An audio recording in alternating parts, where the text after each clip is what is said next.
I'm not the kind of person who makes noise about injustice. I don't start arguments. I don't leave angry comments online. I don't cause scenes. My co-workers would probably describe me as quiet, always helpful, kind of boring. I'm an accountant.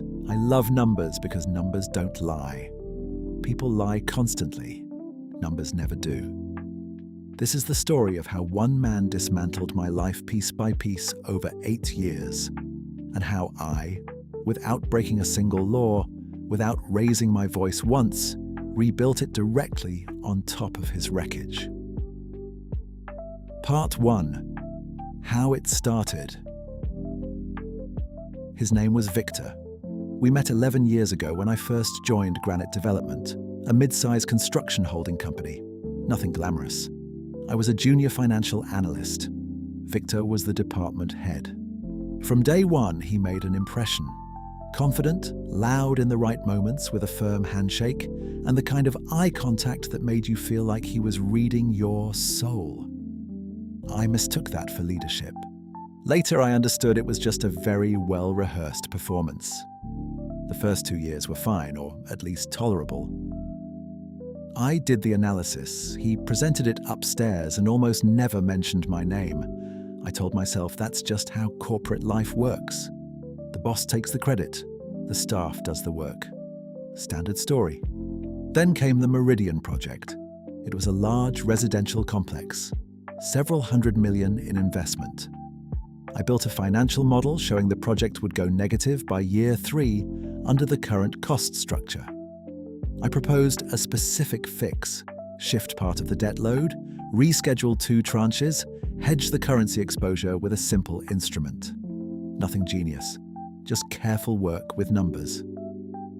Victor took my materials, said, "Good work, I'll handle it from here," and walked into the board meeting. He came back a hero. They praised him. They actually applauded. The CEO called him a financial strategist of the next generation. I sat in the open office staring at my screen, my formulas, my model, his glory. I approached him afterward, politely, no aggression. I said, "Victor, I'm glad the ideas landed well. Maybe it would make sense to mention that I did the underlying analysis." He looked at me with mild surprise, the way you look at a child who doesn't understand how the world works. And he said, "Andrew, you're an analyst. I'm a manager. Your job is to give me material. My job is to make decisions. That's called organizational hierarchy." I nodded and walked back to my desk. That was my mistake. I should have quit the same week. Part 2. The system. Over the next 3 years, I watched the machine Victor had built with something close to reluctant admiration for its cynicism. He was genuinely skilled at this. Not at finance, at manipulation. He didn't just steal ideas, he did it with such surgical grace that the victims started doubting themselves. Maybe I'm overreacting. Maybe he really did add something. His method with me was consistent. I'd produce the analysis, he'd lightly rephrase the conclusions, add 1 or 2 sentences of his own, and walk upstairs. Sometimes he'd deliberately plant small errors in my models, so he could catch them in the meeting himself and look sharp. I started documenting everything, not out of spite, just analyst habit. I saved drafts with timestamps. I screenshotted email threads. I kept a spreadsheet, date, project, my materials, his presentation, the differences. But it was just archival work. I had no plan yet. The plan came later. In the spring, I asked for a promotion. I'd been with the company 8 years. In that time, Granite had grown nearly 3 times in size, partly on the back of projects where my analysis had been the foundation. My track record was solid, my relationships with colleagues were good, and I naively believed Victor had grown comfortable enough with me that he simply wouldn't bother interfering. I was wrong. A week after I spoke with HR, Victor called me into his office, closed the door, sat down across from me, and with a completely calm face said, "Andrew, I need to explain something to you. I spoke with the CEO about your request. I told him you've been making errors lately, that you've been showing a lack of initiative, that you may have reached your ceiling." I said nothing. "This doesn't mean you're a bad employee. It just means senior management isn't your level. You understand?" I asked, "What errors?" He pulled out a printed sheet, 3 bullet points. All 3 were those exact bugs he had planted in my models months ago, the ones he'd then corrected in front of the room. He had the final versions printed out, with his fixes already in them. Without my original drafts, it looked like my mistakes that he had generously caught. 3 years of groundwork. He had been preparing for that specific conversation for 3 years. I walked out of his office and sat at my desk, opened my spreadsheet, stared at my records, and for the first time in 8 years, I didn't feel hurt. I felt something cold and mathematically clean. The feeling wasn't anger. It was the desire to finish the calculation. Part 3. The architecture. I didn't quit. That would have been too easy for him. I stayed. And I started working differently. The first thing I did was find an employment attorney, not to file anything immediately, just to understand what counts as evidence and what doesn't. We had several sessions. I learned a great deal about what intellectual appropriation looks like from a legal standpoint, and why it's nearly impossible to prove in a standard court. She told me directly, if you want justice through litigation, forget it. Years, money, near zero odds. But if you want him to simply fall, that's a different conversation. I asked, "What does fall mean?" She smiled. "It means sometimes all you have to do is create the right context. And wait." I started building the context. Step 1. External reputation. I started an anonymous blog, strictly professional, focused on financial modeling in real estate development. No names, no references to any specific company. Just quality technical content. Within 6 months, it had several thousand readers from the industry. Within a year, I was being invited to speak at sector conferences as an expert. Victor had no idea the expert was me. Step 2. Relationships. At one of those conferences, I met a man named Daniel, CFO of a major competitor of Granite. Sharp, direct, no nonsense. We talked for a long time and found genuine common ground. He asked me to consult for them on a project. I said I'd think about it. I thought about it for 6 months. Then I said yes. I kept my day job. The consulting was evenings and weekends. It was exhausting, but it served 2 purposes: money and a backup landing strip. Step 3. The paper trail. This is where the patience came in. I knew from my attorney that spontaneous documentation after the fact looks weak, so I started building a trail that would look natural because it was natural. Every analysis I produced at work, I sent to Victor by email with a clear subject line. Draft model for project name. Please review before presentation. I started doing this for every single piece of work. No drama, just a habit I supposedly picked up from a project management seminar. Victor didn't think anything of it. Why would he? He'd been doing this for years without consequence. But now I had dated, subject-lined emails showing that the material originated with me. Every time, for every project. I also started CCing our shared project folders with time-stamped versions. Again, framed as good file hygiene.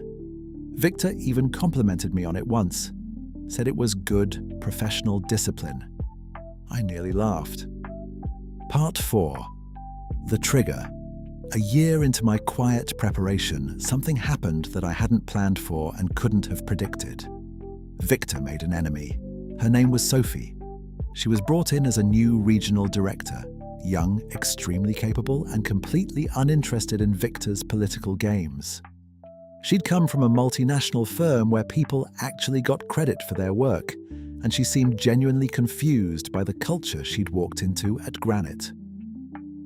Within 3 months, she had caught Victor misrepresenting the source of a risk assessment in a board presentation. She raised it, politely, professionally, but clearly. Victor smoothed it over. The CEO backed him. Sophie was quietly warned to focus on her lane. She came to me afterward. I don't know why she chose me. Maybe I had a trustworthy face, maybe she'd heard things, maybe instinct. She sat across from me at lunch and said, "He did it to you too, didn't he?" I looked at her for a long moment. I said, "I have no idea what you're talking about." She held eye contact. "Okay," she said, "but if you ever want to have coffee and talk about project documentation practices, I'm around." That was the beginning of something important. Over the following months, Sophie and I developed a working relationship that looked, from the outside, entirely mundane. We collaborated on reports. We exchanged notes. We attended the same internal review meetings. And quietly, carefully, we compared notes on Victor. She had her own documentation, thinner than mine, but corroborating. Different project, same pattern. She had emails, she had version histories, she had one particularly damning incident where Victor had submitted a strategic memo to the board that was, word for word, a document she had written, with his name on it and hers nowhere. We didn't plan revenge together. That's important to understand. We didn't sit in a dark room plotting. We just both happened to be very organized people who believed in accurate record keeping. Part 5. The Gift. About 8 months later, Victor made a mistake. Not a small one, he was under pressure. The company had taken on a major commercial development, a mixed-use tower in the city centre. The stakes were enormous, the timeline was brutal. And Victor, for the first time that I'd observed, was genuinely out of his depth. The financial complexity of the project was beyond his ability to fake his way through. So he did what he always did. He came to me. But this time, the dynamic was different. He didn't just take my work and walk away. He needed to understand it well enough to answer questions from external investors. That meant he had to sit with me. Multiple sessions, whiteboard explanations, back and forth. And during those sessions, I watched him do something I hadn't seen before. He started cutting corners in the model itself. Not errors, deliberate simplifications. Places where he told me to round this off or don't overcomplicate this part. The investors won't look that deep. I flagged each one in writing. Email. Per our conversation today, you've asked me to simplify the sensitivity analysis in Section 4 by removing the downside scenario. Confirming I'll proceed as directed. Please let me know if you'd like to revisit. He replied to every single one. Confirmed, proceed. Yes, that's fine. Correct, move on.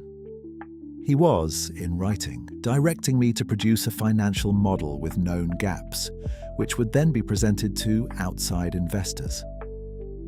I want to be very careful here because I know what some of you are thinking. I didn't set a trap. I didn't create a situation designed to make him fail. The pressure was real, the timeline was real, and his shortcuts were entirely his own decision. I simply made sure that every shortcut was documented, in his own words, before it happened. My attorney had a phrase for this. She called it letting someone write their own story. Part 6. The Fall. The tower project closed financing. Construction began. Victor was celebrated again. Then, 14 months later, the cost overruns started. They were significant, not catastrophic at first, but the trajectory was bad. The simplified model hadn't accounted for certain supply chain variables that the overcomplicated parts of my original analysis had specifically flagged. The investors started asking questions. An independent audit was commissioned.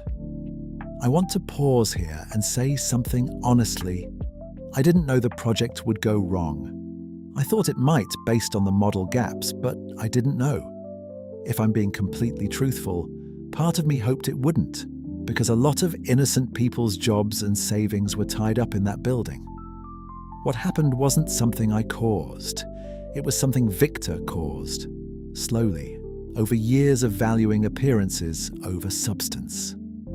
The audit firm went through the documentation. They found the emails, all of them. Every confirmed proceed, every directive to simplify, every time-stamped version showing where the model had been and where it ended up. Every email with subject lines like draft model for project name, please review before presentation, showing clearly who had originated the work. They also found Sophie's memo, the one Victor had submitted word for word under his own name. That had nothing to do with the audit, technically. But auditors are curious people, and when they found it in the file history, they flagged it in their report as a question of internal attribution practices. Victor had 3 meetings with the board over 2 weeks. I wasn't in those meetings, but I know what was in the documentation they were looking at. He resigned. The official statement said to pursue new opportunities. His LinkedIn went quiet. His phone stopped ringing at the office. Part 7. The accounting. Let me tell you what I actually got out of this, because I think people expect a revenge story to end with the person riding off into the sunset, rich and triumphant. Here's the real accounting. I didn't get a promotion at Granite. I got a job offer from Daniel, the CFO I'd met at the conference, whose company had watched Granite's audit play out with considerable interest. The offer was for a senior role at nearly double my previous salary. I took it. Sophie was promoted into a restructured version of Victor's position. She called me the day it was announced. We talked for a long time. She said, "I keep thinking, what if I just kept my head down like everyone else?" I said, "Then we'd both still be sitting in that open office watching someone else take credit for our work." The tower project had a rough 2 years, but eventually stabilized under new financial oversight. The building exists, people live and work in it. That matters to me more than I expected it to. And Victor? Last I heard, genuinely last I heard, through mutual industry contacts.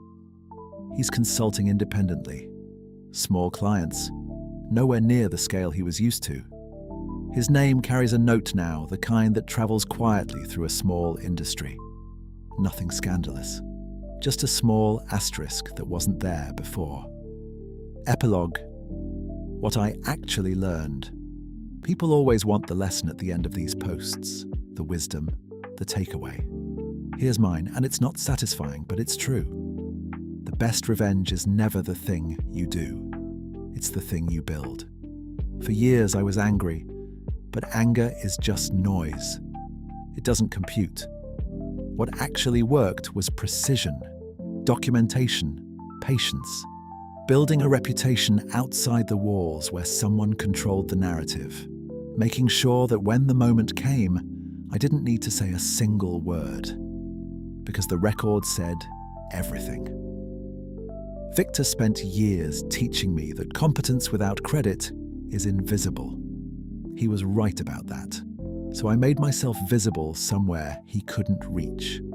And the thing that keeps me up at night, not with guilt, just with the strange mathematics of it, is this. If he had simply given me credit, none of this would have happened. He could have been a genuinely great manager. He had presence, communication skills, the ability to sell ideas to a room. If he'd paired that with my analytical work and just said, "My team built this," we both could have risen together. Instead, he spent years building a beautiful trap. And then he walked into it himself. I still love numbers. Numbers don't lie. He just forgot that they keep records too. Edit. Yes, I saved everything. Yes, I have an attorney. No, I won't name the company. Thanks for the awards, didn't expect this to blow up. To everyone saying that's not enough. I understand, but I sleep fine. That's enough for me.